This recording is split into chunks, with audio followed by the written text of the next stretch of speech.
Hi everyone, my name is Zuzia and this is the first video of Lovely by Nature, a project that focuses on self-care and emotional support.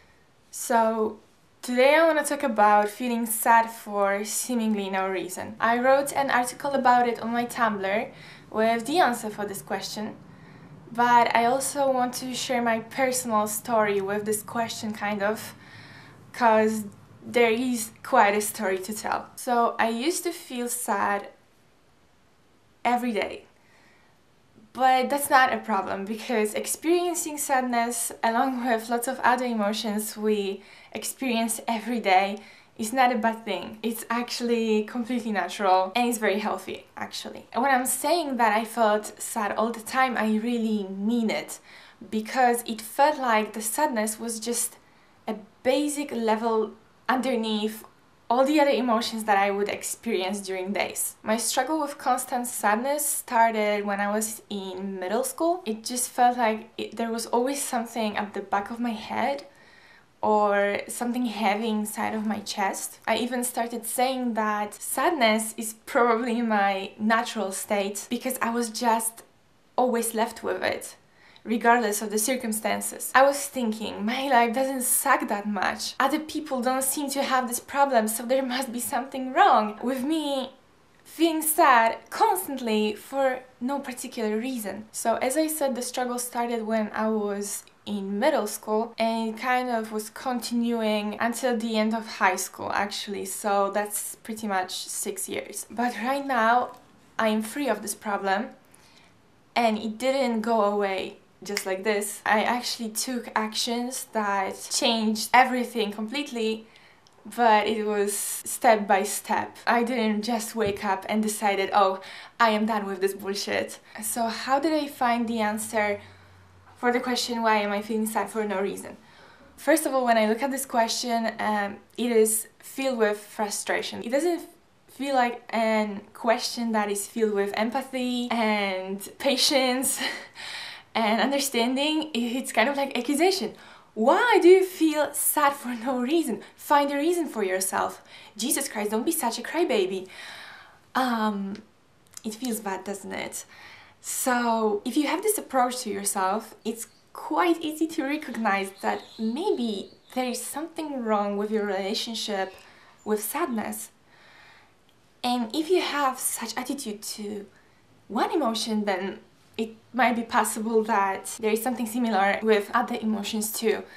So there was a time when I tried to accept my emotions better. I still felt sad all the time, but at least I tried not judging myself for it. I tried to embrace this sadness, and even though I still didn't know the actual reason for it, and I still didn't think that it was logical, I didn't understand it actually, I was kind of training myself to accept it by simply telling myself it's okay that I feel sad, it's okay that I am crying, even when I was crying till late at night, even when every day something was causing my sadness and causing pain, I was still accepting it and just getting used to it, you know, getting used to not denying it, because it's really easy to get comfortable with denying everything.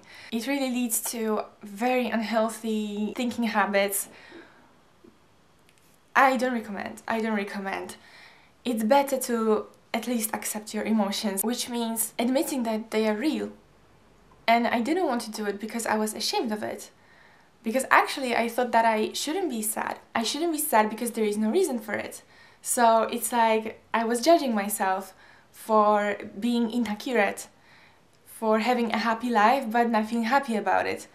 Well, as you see, there is something not connecting in this logic. If I am sad, that it means that there's something sad in my life. I feel like there is some misunderstanding about depression and using depression as explanation for your sadness, because you are not sad because you are depressed. You are depressed because you are sad and you do nothing about it. Or you just don't know how to deal with it, and this is totally okay because it is not easy actually. So progressing with the story, that's how I started. So the sadness was still here. I was really thinking that I am just sad by nature. I just was born like that, and maybe I was just destined to feel like this. Maybe my brain is just generating more sadness somehow, and I was really losing hope after such a long time being sad and not really knowing why. Not really seeing any connection between my life and how I react to it. Later, I started therapy, and then I discovered the most important thing, that it was not only sadness that I was denying, and not only the sadness that was constant in my life, but it appeared that I basically didn't want to deal with any of my emotions. Mostly, I was scared to express my emotions, and I was ashamed to talk about them. Because of my habit to judge my emotions and not really dealing with them because I was thinking that they are inaccurate anyway, I kind of forgot how to nurture them and how to express them. Then I realized that I don't even know how to name my feelings, that I don't know how to talk about them, and it's not even that I can't find words, because I really struggled to name my emotions. I didn't know what I was feeling.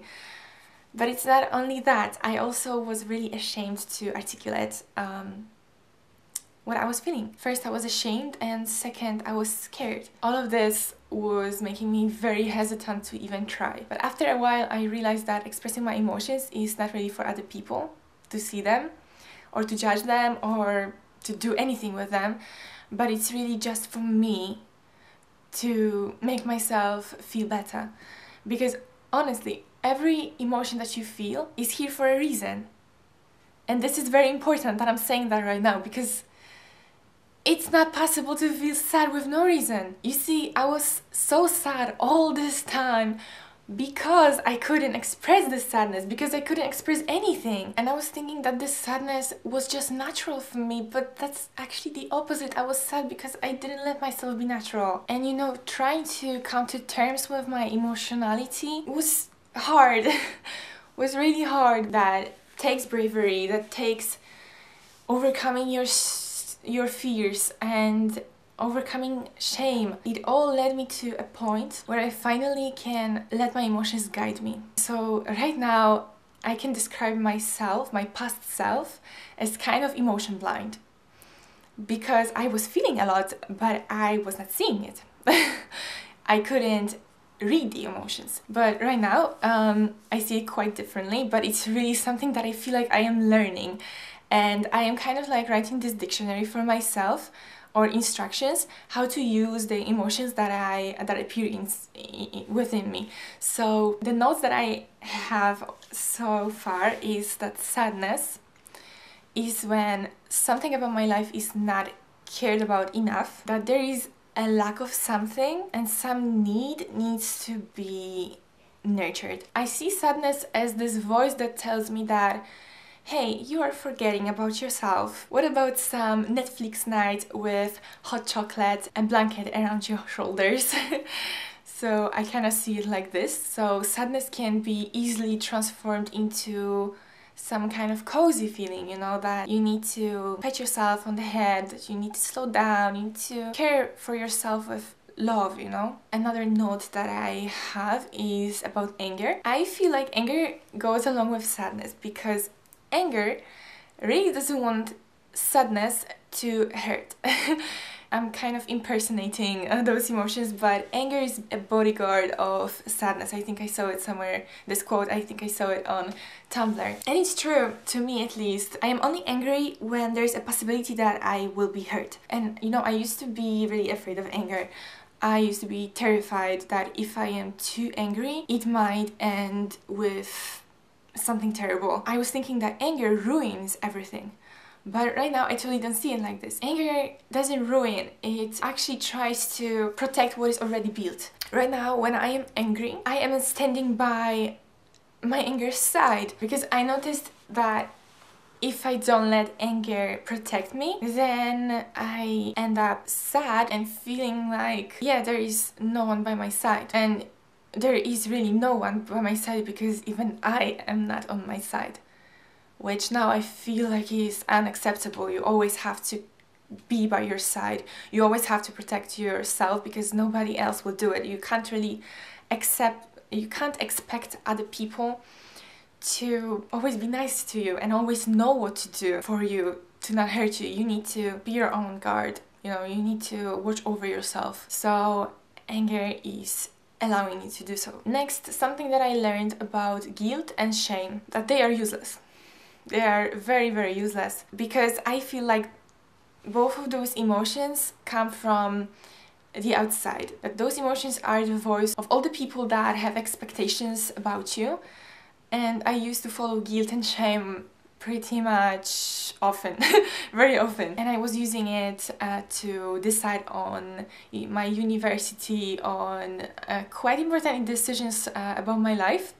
So I wasn't really choosing what was making me happy or excited. I was choosing what wouldn't make me feel guilty, I mean, or ashamed. And this is something that I noticed about happiness and also about excitement. What makes you excited is the only thing that is worth doing. That's it. I have no more advices. And you know what? In the past year, I was deciding on things that I felt would end up more pleasant and more exciting in the end, even though right now I felt extremely guilty and not exactly ashamed, but maybe guilty about this decision. But I just knew that at the end of the day I will be happier. I will feel more like myself when I decide on it. And you know what? It just won. Like, emotionally, it was a struggle to like get through this guilt, but really guilt is far less valuable than happiness, don't you think? So you should follow happiness instead of guilt. And as I said, it's hard at the beginning. It's not easy. Like, I didn't have that much confidence in me, and like I always was kind of an individualist, so maybe that was helping me even. But I felt insecure about lots of things, and I still do find insecurities. I still feel guilty and ashamed for things, but right now at least I have this guidance in myself that is called empathy and acceptance. You can't really know what you really want if you deny what you want. It's impossible then. Right now my attitude is not stop feeling sad about it, but what can I do to make myself feel better? And I must say, it doesn't always work immediately. Sometimes I am like, it didn't really make me so much better. There is still something that is wrong. And then I search again. And then I search again and again, because really, finding it out is my top priority. Otherwise I will feel sad. And this sadness needs my attention, so I just need to focus on it. Honestly, I could just ramble about it more, because this is all kind of exciting and new to me too, because as I look at myself right now and compare it to me 1 year ago, I am really a completely different person mentally. But I think that this is everything about this topic, how I felt like I was sad for no reason, and right now it is all clear. So as I said, I wrote an article about it on my Tumblr, and there is a clear guide how I manage my emotions right now. So if you want to see it, then I greatly encourage you to do so. It will be a great pleasure to basically have people read this article. I guess that this is really everything. Yeah, have a good day, and remember, you are lovely by nature. Bye!